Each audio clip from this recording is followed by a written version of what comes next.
நமஸ்தே.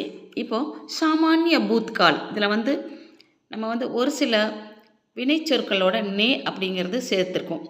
இப்போது சாதாரண இறந்தகால வாக்கியத்தின் அந்த வினைச்சொல் பகுதியிலிருந்து செய்யப்படு பொருள் பகுதியை நோக்கி எதை அல்லது யாரை அப்படின்னு கேள்வி கேட்டு நமக்கு பதில் சொல்ல முடிந்தால், அதுக்கு செய்யப்படு பொருள் பகுதியில் பதில் வந்தால் அது செய்யப்படு பொருள் குன்றாவினை. பதில் வரலன்னு வச்சுக்கோங்க, அது செய்யப்படு பொருள் குன்றிய வினை அப்படின்னு அர்த்தம். இப்போ எப்பவுமே பாஸ்ட் டென்ஸில் நம்ம நே சேர்த்துருவோம், சப்ஜெக்டோட நே சேர்த்துவோம். நேவுக்கு அர்த்தம் கிடையாது, அது பாஸ்ட் டென்ஸில் மட்டும்தான் நம்ம யூஸ் பண்ணுறோம். ஒரு சில வேர்டோட நம்ம நே வராது. லா, போல், பூல், சக், சுக், லக், பகுஞ்சு, மில் இதோடெல்லாம்